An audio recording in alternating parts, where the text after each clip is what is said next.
Dawson's Rambles. Hey YouTube, Dawson Ryder here with a little bit Power Rangers Cosmic Fury discussion today. There's some images I saw going around. I think they happened yesterday, but I was kind of distracted by the other stuff about Hasbro's toy packaging.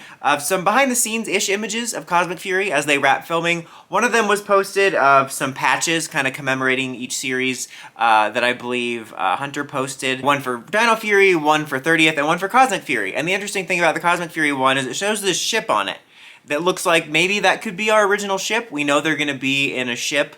I think it's going to be Ship from Ben 10. No, I'm just saying the word ship a lot. It's becoming the new personality for this video. That's interesting, and I wanted to talk about that. I mean, I don't have a lot of thoughts on the way it looks. I mean, just from the patch, it looks like a generic ship. I like the idea of us doing something original. As always, I prefer something original to something Sentai.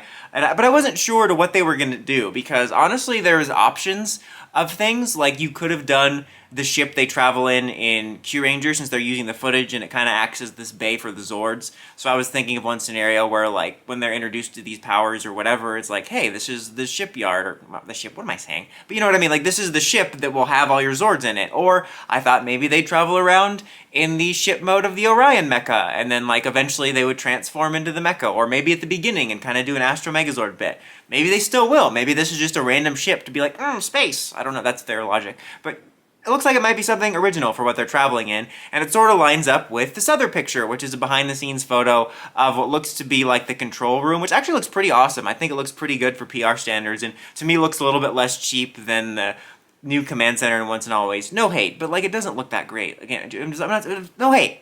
But regardless, I like the way it looks. I'm gonna like the way it looks. And what's the most interesting about this is it has chairs, and this is ergonomically correct? No. But there's two people there. One of them I think is Solon, looks to be maybe wearing something different if I remember right. But the other one is this White Ranger figure.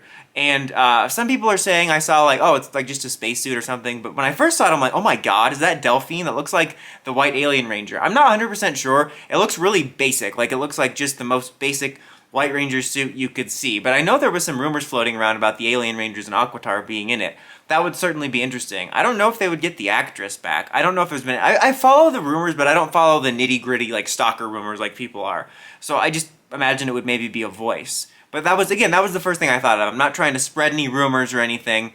But I'm just saying, when I first saw the picture, I was like, oh my god, that's the White Alien Ranger. It doesn't look like she's got her sword on her back or anything, but I think it's probably going to be something different. But it was certainly kind of cool to see, because I know there's some semi-confirmed things and some rumors about various elements from the PR universe that are going to be involved.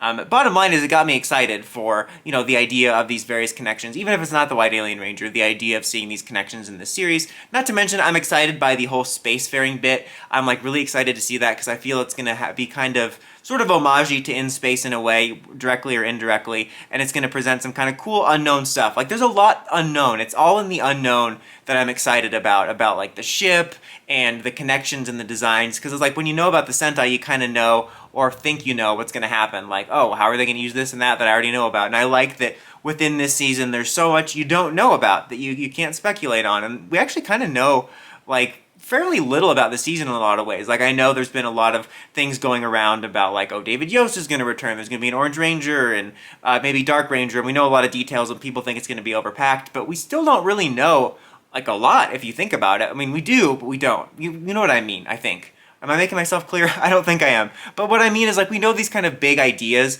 but we still don't have a general picture of how it's going to go, or how they're all going to be introduced, what else might be in there. And I know it seems like a lot that's been talked about so far, and for 10 episodes, which is true, like, it is a smaller amount of time to deal with, but I feel that a lot of fans are boxed in to the thinking of, like, Sentai, of, like, it's gotta be 40 episodes, like, you need so many episodes, and it's like, yeah, there's a lot going on, but a lot of the stuff, you know, if there's an Orange Ranger and she's introduced early on, she's just going to be a character in the season. And since we've already introduced all the other Rangers, it's not like we necessarily need to spend dedicated time to all of them. And if you do, like, let's say Dark Ranger, Delphine, and Billy come back. If Billy is a reoccurring presence throughout the season, that's just another reoccurring character. But if you have Dark Ranger, and Heckle, and, like, Delphine in an episode, that could just be an episode. That's only 2 episodes. So I'm still saying that there's a lot of room. I think it's just because I watch a lot of other TV, and there's shows that have packed in a lot more in a lot less. So I'm not so worried.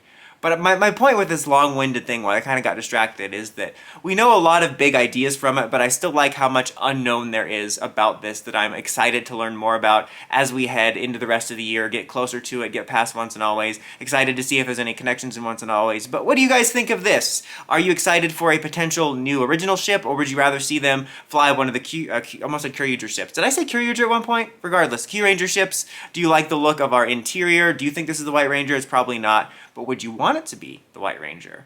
Anyways, guys, until next time, don't forget to like, comment, subscribe, and climb the steps and ring that bell. See you good notifications for my videos. Dawson Ryder, signing out.